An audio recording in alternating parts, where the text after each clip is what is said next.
नमस्कार, मी मोरेश्वर. हाय Maharashtra YouTube news चॅनलवर आपलं स्वागत आहे. संसदेचं पावसाळी अधिवेशन आता सुरू होत आहे.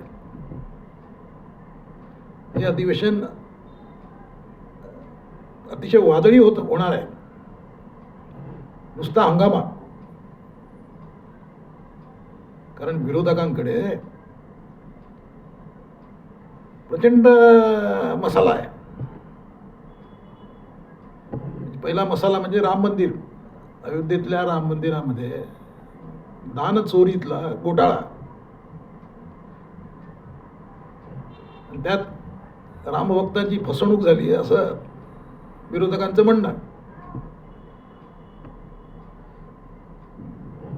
त्यामुळे सरकार काय कारवाई करतंय,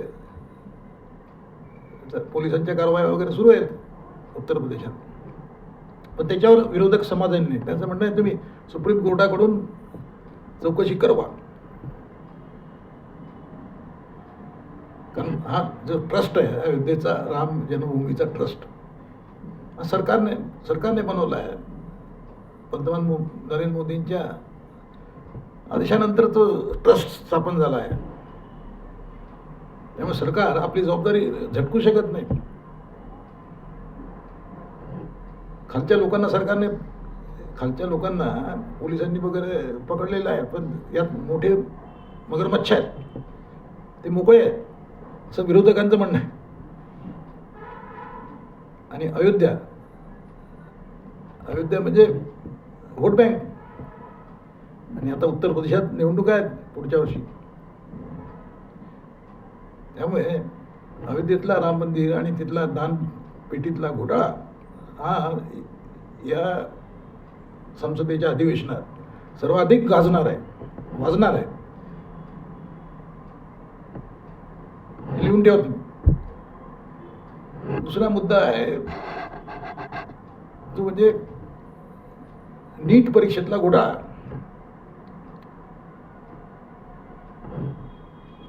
तुम्हाला मेडिकलमध्ये जायचं असेल तर तुम्हाला नीट परीक्षा पास करावी लागते आणि चांगल्या गुणांनी पास करावी लागते.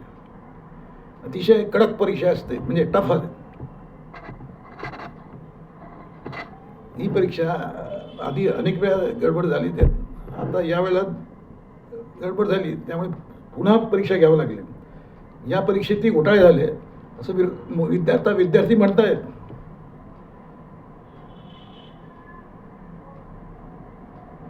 म्हणजे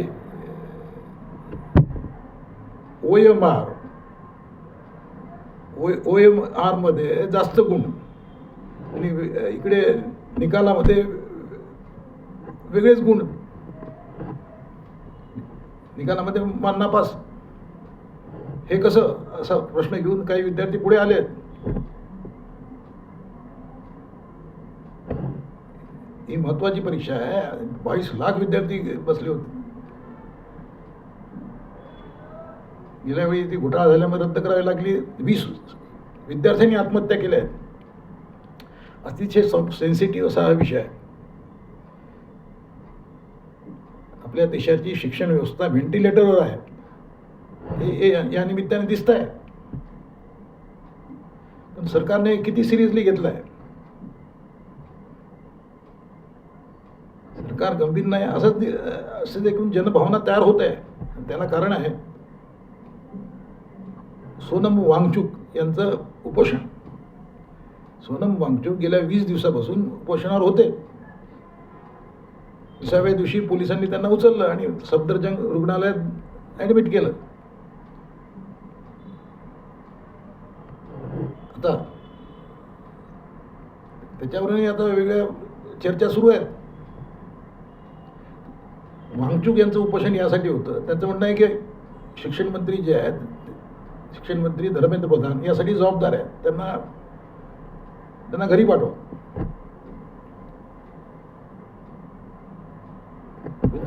म्हणजे भाजपचं एक बेसिक थिंकिंग आहे की ते आपल्या माणसाला हात लावत नाही.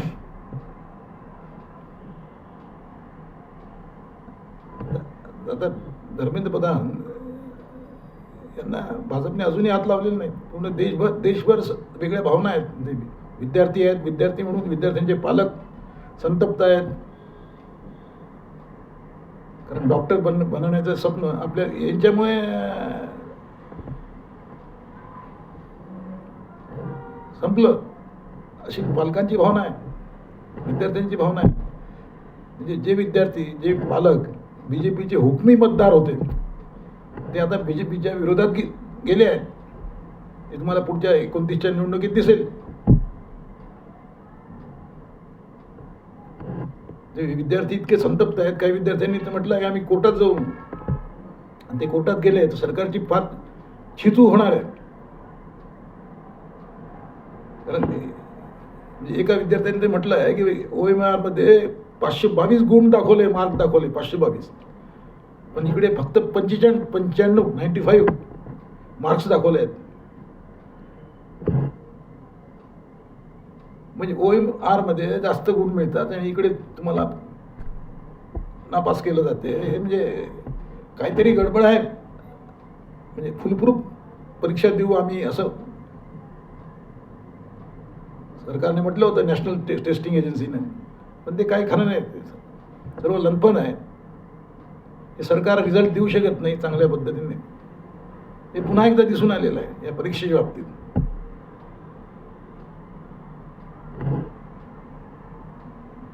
त्यामुळे तिकडे धर्मेंद्र प्रधान यांनी अजून उपोषण सोडलेलं नाही, हॉस्पिटलमध्ये गेले ते, पण त्यामुळे तेही टेन्शन आहे. त्यामुळे या अधिवेशनात, संसदेच्या अधिवेशनात नीट पेपर फूट हा महत्त्वाचा मुद्दा राहणार आहे आणि विरोधी पक्ष हा कॅश करणार आहे. तिसरा महत्त्वाचा मुद्दा इथेनॉल.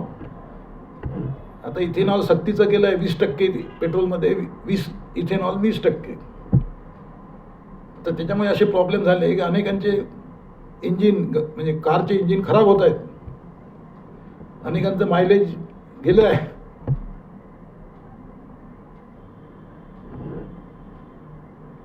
आता इथेनॉलमुळे शेतकऱ्यांचा फायदा होईल असं सरकारने म्हटलं होतं. सरकार म्हणजे भाजपच्या नेत्यांनी, काही नेत्यांनी, पण ते तसं काही दिसत नाही. शेतकऱ्यांना काही फायदा झालेला नाही. मग कुणासाठी केलं सर्व? इथेनॉलचा विषय हा भयंकर तापणार आहे, तुम्ही लिहून ठेव. कारण अनेकांच्या गाड्या 20-20, 50-50 लाखाच्या गाड्या ज्यांनी घेतल्या, त्यांनी ते इथेनॉल मिश्रित पेट्रोल घेतल्यामुळे त्यांचे इंजिन पण वाट लागली आहे इंजिनाची. या अधिवेशनात भाजप म्हणजे नरेंद्र मोदी, पंतप्रधान नरेंद्र मोदी, डिलिमिटेशनचं बिल आणतील अशी जोरदार चर्चा आहे. डिलिमिटेशनमध्ये मतदारसंघ वाढणार आहेत, विधानसभेचे वाढणार आहेत, लोकसभेचे वाढणार आहेत. ते 50% वाढतील अशी चर्चा आहे. पण त्यासाठी ती घटनादुरुस्ती विधेयक आहे, त्यासाठी तुम्हाला 2/3 बहुमत लागते. म्हणजे 360 खासदार या बिलाच्या बाजूने वोटिंग करावी लागते, 360. पण सरकारकडे सध्या म्हणजे भाजपकडे सध्या 240 लोक आहेत. आता ते तृणमूल काँग्रेसचे काही लोक आले इकडे, उद्धव ठाकरेंचे 6 खासदार आलेत, ममताचे 20 आले, आणखी काही येतील असे. त्या जोरावर आपण हे बिल पास करून घेऊ असं भाजपचं गणित आहे. परंतु ते काही सोपं नाही तेवढं, त्यात धोका आहे. ते सर्व गणित जमलं नाही तर ते भाजपची छितू होणार आहे. पण विरोधकांचा असा दावा आहे की जातीनिहाय जनगणना जोपर्यंत होत नाही तोपर्यंत भाजप या फंदात पडणार नाही. म्हणजे डिलिमिटेशनचं बिल आणणार नाही. जोपर्यंत जातीय जनगणना होत नाही तोपर्यंत डिलिमिटेशन केलं जाऊ शकत नाही, असा काही लोकांचा युक्तिवाद आहे. तो पाहायचा आपण काय होतं. परंतु या निमित्ताने विरोधक आणि सत्ताधारी यांचे जोरदार आरोप प्रत्यारोप आपल्याला ऐकायला मिळणार आहेत. विरोधकांना भाजपवाले भाडेगे टट्टू म्हणतात, याची चर्चा होणार आहे.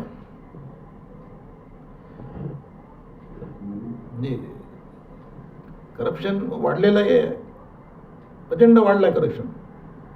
म्हणजे नवीन बनवलेले रस्ते खड्डे पडत आहेत, त्याच्यावर सत्ताधाऱ्यांचं म्हणणं असं आहे की मग तुम्ही रस्ते बनवा.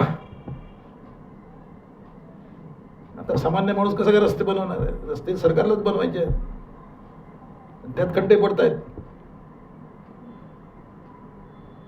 पंतप्रधान नरेंद्र मोदींनी या संपूर्ण प्रकरणात अजून तोंड उघडलेलं नाही. त्यामुळे हे सर्व जे विषय आहेत म्हणजे चोऱ्यांचे विषय आहेत. म्हणजे चुकून का होईना, पण या सरकारची प्रतिमा चोर चोर म्हणून करण्याचं विरोधकांचं टार्गेट दिसत आहे. अयोध्येच्या दान मंदिरात दानपेटीमध्ये चोरी, इथेनॉल चोरी, नीट पेपर परीक्षा फूटमध्ये चोऱ्या. आता सरकार म्हणजे सत्ता पक्ष म्हणजे भाजप, नरेंद्र मोदी आणि अमित शहा हा विषय कसेच हाताळतात आणि पूर्ण अधिवेशन जे आहे एक महिनाभराचं आहे, कसं सुखरूप पार पाडून घेतात ते पाहायचं आपण. पण मला वाटतंय की 2-4 दिवस हंगामा चालेल आणि नंतर भाजपवाले वंदे मातरमचं बिल आणतील आणि त्यानंतर सर्व वंदे मातरम होईल. शांतता नंतर तुम्हाला काय वाटते? कॉमेंट करा. नमस्कार.